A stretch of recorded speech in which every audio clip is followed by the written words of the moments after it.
अच्छा, अब हम लोग साइमन आयोग के बारे में बात करेंगे। अच्छा, इसको भारतीय विधिक आयोग भी कहा जाता है। क्यों कहा जाता है? क्योंकि इसके सर जॉन जो थे वो इसके अध्यक्ष थे, और यही वो आयोग था या यही वो रिपोर्ट था जिससे इनको बताना था कि भारत हमारा जो है वो कॉन्स्टिट्यूशन बनाने के लिए, उसमें लोग रहने के लिए, प्रतिनिधित्व क्या वो करने के लिए सक्षम है या नहीं।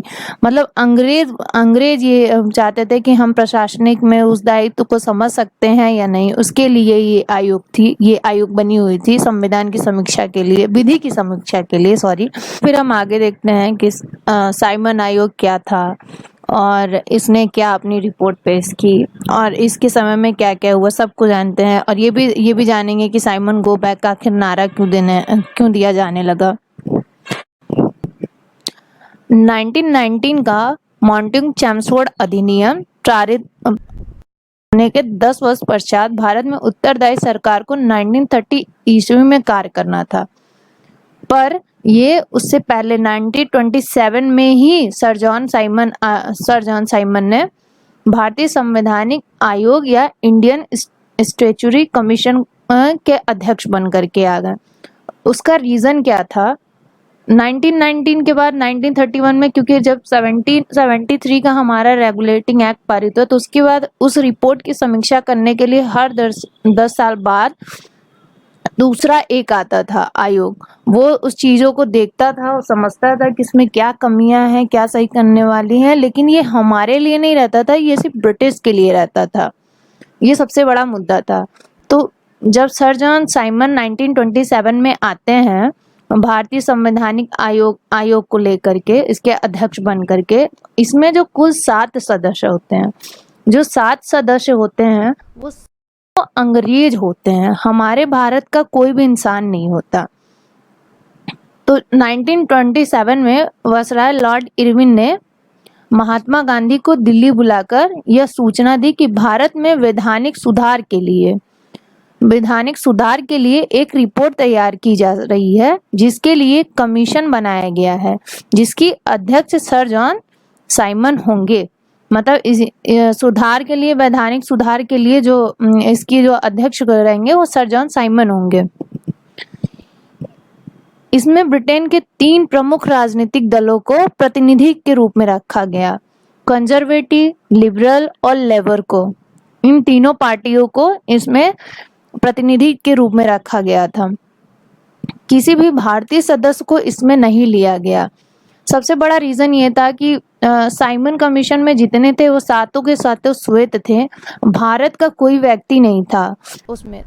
भारत का कोई व्यक्ति नहीं था, तो महात्मा गांधी को ये बुरा लगने लगा कि क्या भारत, ये फिर कांग्रेस को ये बुरा लगने लगा कि क्या हम लोग सक्षम नहीं है जो इन्होंने हमको नहीं लिया। तो उनके दिमाग में भी आने लगा, तो वो इस चीज के खिलाफ हो गए। और 1990 से 1939 तक राष्ट्रवाद जो था वो बहुत ज्यादा बढ़ चुका था और प्रथम विश्व युद्ध भी खत्म हो चुका था। तो भारत को ये था कि अंग्रेज जो है वो हमारे हित के लिए काम करेंगे, पर वो कोई शक्तियों का बंटवारा नहीं चाहते थे। वो बस लालच और भ्रम में रख करके लोगों पे बांटो और राज करो का काम। 1909 में भी उन्होंने यही काम किया था। मुस्लिम को प्रत्येक वोट करने का अधिकार दे दिया था। फिर उन्होंने 1919 में सिख, पारसी, इन लोगों को भी वोट करने का अधिकार दे दिया था। तो ये सबसे बड़ा रीजन था। अच्छा, कमीशन में भारत सम्मिलित ना करने का कारण उन्होंने यह बतलाया कि चूंकि कमीशन को अपनी रिपोर्ट ब्रिटिश संसद में देनी होगी, इसलिए उसमें ब्रिटिश संसद के सदस्यों को ही सम्मिलित किया जाना चाहिए। किंतु सरकार का यह स्पष्टीकरण भुलावा था। 2 भारतीय, जिसमें लॉर्ड सिन्हा और मी सकलातवाला भी थे, ये ब्रिटिश के सदस्य थे, लेकिन इनको लिया नहीं गया था। तो सबसे ज्यादा गुस्सा का कारण ये भी था। फिर आगे गांधी जी ने इसे भारतीय नेताओं का अपमान माना। उनका यह अनुभव था कि इस तरह के कमीशन स्वतंत्रता की मांग को टालने के लिए बनाई जा रही है। ये बात तो सही थी, वो तो हमें कभी नहीं स्वतंत्र देना चाहते थे। ये बात गांधी जी भी समझ चुके थे। सभी नेताओं का इस विषय में यह मत था कि साइमन कमीशन आंखों में धूल झोंकने का एक तरीका है और जेल जले पे नमक छिड़कने का प्रयास कर रहा है। चारों तरफ से साइमन कमीशन का विरोध होते देखकर भी सरकार अड़ी रही और 3 फरवरी 1928 को साइमन कमीशन बम्बई के बंदरगाह पर उतर गई। उसी दिन देश भर में हड़ताल मनाई गई और साइमन गो बैक का नारा आया। जब बम्बई में पहुंचा बंदरगाह पे, तो फिर जितने लोग थे, देशवासी लोग, सब एकजुट करके साइमन गो बैक का नारा लगाने लगे, क्योंकि वो नहीं चाहते थे कि कोई ब्रिटिश जो हो वो, या कोई ब्रिटिश के साथों लोग वो भारतीयों के बारे में कोई कानून बनाए। क्योंकि भारत का ही कोई प्रतिनिधित्व अगर जाकर के भारत के लिए कानून बनाएगा तो वो भारत के हित में सोचेगा। और साइमन जो थे वो कभी भी भारत के हित में तो सोच ही नहीं सकते थे, वो हमेशा अपने ब्रिटेन की महारानी के ही हित में सोचते हैं। इसीलिए भारतीय लोग काफी इनसे गुस्सा थे और हर जगह नारे लगे गए। बहुत बहुत बुरी तरीके से, बहुत बुरा विद्रोह आपको आगे देखने को मिलेगा। साइमन गो बैक, फिर इसके बारे में हम जानेंगे। कांग्रेस, मुस्लिम लीग, हिंदू महासभा और लिबरल फेडरेशन ने एक स्वर में कमीशन का विरोध किया। इन तीनों ने, चाहे कांग्रेस हो, चाहे मुस्लिम लीग हो, चाहे हिंदू महासभा हो, चाहे लिबरल फेडरेशन हो, इन्होंने सबने साइमन का विरोध किया। केवल सर मोहम्मद साफी के नेतृत्व में मुस्लिम लीग के एक वर्ग ने कमीशन का स्वागत करने का निश्चय किया। मुस्लिम लीग का जो एक वर्ग ने जिस कमीशन के स्वागत, जिसका नाम था सर मोहम्मद साफी ने, यह कमीशन 3 फरवरी 1928 को बंबई में आकर उतरा। जो साइमन कमीशन था वह 3 फरवरी 1928 को बंबई में आकर के उतरा। इसी दिन संपूर्ण भारत में हड़ताल रखते हुए कमीशन का बहिष्कार का श्री गणेश कर दिया गया। 3 फरवरी को ही ये बहिष्कार का श्री गणेश हो गया था। लोग लगे काले झंडे दिखाने, साइमन वापस जाओ, ये सब लगे चिल्लाने। कोई नहीं चाहता था कि साइमन रहे, वो तुरंत भाग थे। लाला लाजपत राय के नेतृत्व में लोगों ने काले झंडे दिखाए और साइमन कमीशन जाओ का खूब जोर से नारा लगाया, जिसमें उनका पुलिस से मुठभेड़ हुआ लाला लाजपत राय का, और लाठियों और डंडों की भीषण वर्षा के कारण उनकी मृत्यु हो गई।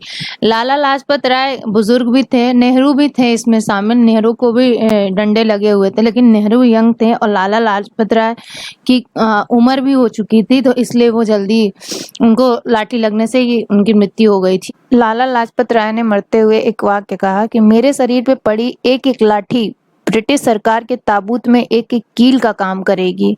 और शायद यही रीजन था कि उसके बाद जो क्रांतिकारी, जो वो कह रहे हैं ब्रिटिश के क्रांतिकारी हैं, उग्र क्रांतिकारी या उग्रवादी जो भी कहिए, उन लोगों ने इसको बहुत ज्यादा, उसमें आक्रोश आ गया और उन्होंने सैंडर्स की मृत्यु कर दी, मार दिया उन्होंने।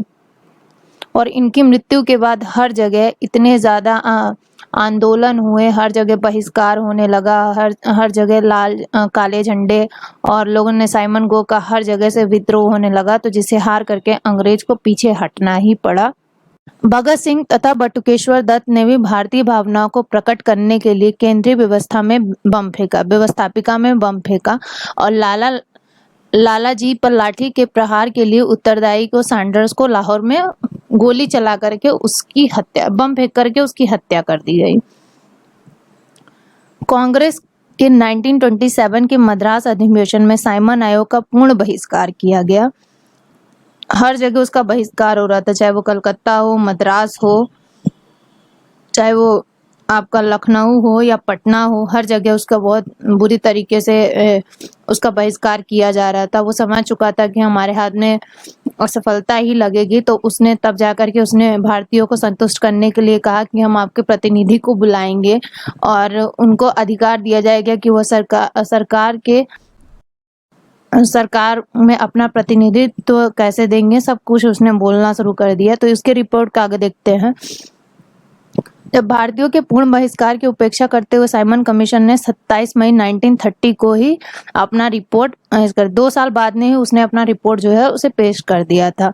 1919 में भारत सरकार अधिनियम के तहत लागू की गई द्वैत शासन इनको समाप्त कर दिया। उसने बोला कि इस द्वैत सहसंयोग ऐसे समाप्त कर दिया जाए, देश के संघीय स्वरूप का संविधान बनाया जाए, यूनियन एक संविधान होना चाहिए उसका, उच्च न्यायालय को भारत सरकार के नियंत्रण में रखा जाए, बर्मा को भारत से अलग किया जाए और उड़ीसा एवं सिंध को अलग प्रांत का दर्जा दिया जाए, प्रांतीय विधानमंडलों में सदस्यों की संख्या को बढ़ाया जाए और यह व्यवस्था की जाए कि गवर्नर व गवर्नर जनरल अल्पसंख्यक जाति हितों के प्रति विशेष ध्यान रखें। अल्पसंख्यक जाति मुस्लिम, सिख और ये लोग ही को माना जाता था। ऐसा माना जाता है कि जब भीमराव अंबेडकर गए थे साइमन से मिलने, तो साइमन से जब वो मिलने गए थे तो उन्होंने अल्पसंख्यकों की बात कही थी कि सबसे ज्यादा अल्पसंख्यक जो है वो अल्पसंख्यक जो है उन्हीं का शोषण होता है। ये बात उन्होंने सही कही थी। उन्होंने ये भी बताया कि श्रेणी से इसका काम होता है। तो ये उस टाइम पे लोगों ने कहा था कि अंबेडकर जो है, अंबेडकर के खिलाफ लोगों ने भी नारा लगाया था कि अंबेडकर मुर्दाबाद मुर्दाबाद के कई नारे लगे हुए थे। फिर हर 10 वर्ष पर एक संविधान आयोग की नियुक्ति की व्यवस्था को समाप्त कर दिया गया। जो हर 10 साल पे होता था वो समाप्त कर दिया गया। जनसाधारण के विरोध को देखते हुए वायसराय लॉर्ड इरविन ने अक्टूबर 1929 को घोषणा की कि भारत को डोमिनियन स्टेट दिया जाएगा तथा भविष्य के संविधान के लिए एक गोलमेज सम्मेलन को आयोजित किया जाएगा। यद्यपि जैसा कि इतिहास साक्षी है कि इन गोलमेज सम्मेलन में कोई नहीं बनी थी, क्योंकि हम बात लेकर के तो जानते थे लेकिन अंग्रेज उस चीज को कभी मानते नहीं थे। आगे चलकर के आप देखेंगे कि तीनों में सिर्फ अंबेडकर गए थे और गांधी जी नहीं गए थे। जब पूना वाला हुआ था तो उसके बाद गांधी जी गए थे। साइमन रिपोर्ट चलकर 1935 में भारतीय संविधान का अधिनियम का आधार बना। साइमन्स के कुछ पहलुओं को लिया गया 1935 में, हमारा जो भारतीय संविधान अधिनियम है 1935 का, और उसमें नेहरू रिपोर्ट को भी सम्मिलित किया गया। आप आगे चल करके देखेंगे कि ये जो उसने साइमन ने जो हमारे लिए रिपोर्ट तैयार की थी वो हमारे पक्ष में नहीं थी, वो उसके पक्ष में थी। जब हम स्पेक्ट्रम की बुक पढ़ते हैं तो उसमें बहुत डिटेल में नेहरू का और साइमन का दिया हुआ है कि दोनों में क्या डिफरेंस था। वो हम जब नेहरू की रिपोर्ट आपको पढ़ाएंगे तब इसको डिस्क्राइब करेंगे। अच्छा, अब हम देखते हैं कि इसका रीजन क्या था और इतनी जल्दी साइमन क्यों आ गया, साइमन आयोग क्यों आ गया में। वैसे तो ब्रिटिश सरकार का कहना था कि भारतीयों की मांगों के अनुसार शासन में जल्द से जल्द सुधार लाने के उद्देश्य से आयोग की नियुक्ति समय से पूर्व की गई थी, परंतु वास्तविक कारण कुछ और था। ये कारण था ही नहीं, ये सिर्फ ब्रिटिश कहना चाहते थे। आम चुनाव 1929 में हुआ था। तो जो हमारा ब्रिटिश का जो एक पार्टी था वो कंजर्वेटिव पार्टी था और दूसरा जो था हमारा लिबरल पार्टी था। तो कंजर्व पार्टी भी ये नहीं चाहती थी कि लिबरल पार्टी के हाथों में हमारा मतलब अधिकार या फिर हमसे रिलेटेड कोई भी हितों में कोई भी समस्या उसके हाथों में जाए। इसलिए उसने साइमन कमीशन को भेजा और बोला कि तुम जाओ और वहां से रिपोर्ट तैयार करके आओ कि क्या वो तैयार हैं अपने संविधान के लिए, क्या उन्हें आज़ाद कर देना चाहिए, अगर आज़ाद कर देना चाहिए तो वो क्या तरीका है, सब कुछ तुम वहां पे जाओ पता करके आओ। तो हुआ क्या कि वो साइमन कमीशन आए तो पर उनका बहिष्कार होने लगा और वो चाहते नहीं थे। और साइमन कमीशन से लोग यही उम्मीद कर रहे थे कि वो भारत जाएगा और कुछ निगेटिव चीज़ें लेकर के आएगा। जब निगेटिव चीज़ें लेकर के आएगा तो हम उस चीज़ को आगे कर देंगे। तो उनकी मंशा तो शुरू से ही थी कि हमारे राष्ट्र के बारे में वो कभी अच्छा सोचते ही नहीं थे, वो कभी चाहते ही नहीं थे कि हम आज़ाद हो, हमें वो इस लायक समझते ही नहीं थे। तो जब स्वराज दल ने सुधार में जोरदार मांग की तो ब्रिटिश सरकार ने इस सौदे को बहुत सस्ता समझा, क्योंकि इसमें यह संभावना थी कि यह दल आकर्षणहीन हो जाएगा और धीरे धीरे उसका अस्तित्व समाप्त हो जाएगा। कित के अनुसार जवाहरलाल नेहरू और सुभाष चंद्र बोस के नेतृत्व में युवक आंदोलन के प्रादुर्भाव के कारण ब्रिटिश सरकार की यथाशीघ्र राज्य आयोग की नियुक्ति करना उचित समझा और उन्होंने इसको देखते हुए बहुत जल्द ही आप देखेंगे कि कैबिनेट मिशन आता है और वो हमारे लिए संविधान का प्रारूप लेकर के आता है, जिसे हम ड्राफ्टिंग कमेटी भी कहते हैं। तो ये ही रीज़न था मुझे बताने का। इसके बाद हम देखेंगे कि हमारा नेहरू रिपोर्ट क्या था इसके बाद की क्लास में, और ये भी जानेंगे। अच्छा, अब हम एक तरह से समरी समझ लेते हैं कि इसकी समरी क्या थी। 1919 के मॉन्टिंग चैम्सफोर्ड अधिनियम के तहत साइमन जो है वो हमारे भारत आता है। उसका स्वागत किया जाता है एक मुस्लिम के द्वारा, सर मोहम्मद साफी। ठीक, एक मुस्लिम लीग में उसका नाम है सर मोहम्मद साफी। फिर इस कमीशन में जब 3 फरवरी 1980 को वो उतरता है तो लोग लाला लाजपत राय जो रहते हैं उनके नेतृत्व में और भी लोग रहते हैं, जैसे कि नेहरू भी रहते हैं, बटुकेश्वर दत्त रहते हैं, ये और भगत सिंह भी रहते हैं। ये लोग इसका पुरजोर विरोध करते हैं, काले झंडे दिखाए जाते हैं और लाला लाजपत राय की पुलिस से मुठभेड़ होने के कारण उनकी मृत्यु हो जाती है। मरते मरते वो ये कह के जाते हैं कि मेरे शरीर पे पड़ी एक एक लाठी ब्रिटिश सरकार के ताबूत में एक एक कील का काम करेगी। तो जब इतना सब कुछ होता है तो साइमन को और वहाँ के इटली को ये चीज़ समझ में आ जाता है कि भारतीय जो हैं वो इस चीज़ पे नहीं मानेंगे। तो फिर वो उनको लालच देने के लिए वो ये 7 रिपोर्ट में अपने रिपोर्ट में कहता है कि ये चीज़ें होनी चाहिए। तो फिर उस रिपोर्ट में क्या है, द्वैत शासन प्रणाली को हटा दिया जाए, संघीय संविधान बनाया जाए।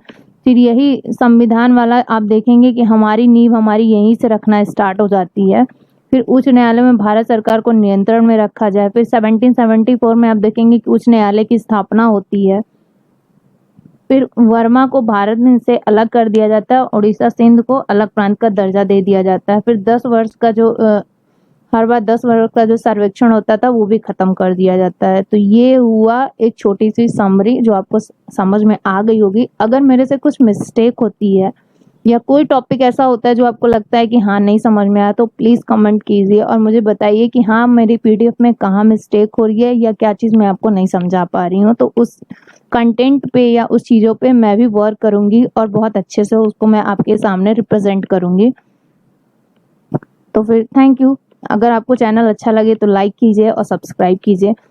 अगर आपको कोई चीज़ें नहीं समझ में आती हैं या आपको लगता है कि हाँ मैं अच्छे से नहीं कर पा रही हूँ तो उस टॉपिक को ज़रूर कमेंट कीजिए, तो मुझे भी पता चलेगा, क्योंकि हर इंसान सीखता है, मैं भी सीख ही रही हूँ। तो अगर आप लोग मेरा सपोर्ट करेंगे तो मुझे भी अच्छा लगेगा। Thank you.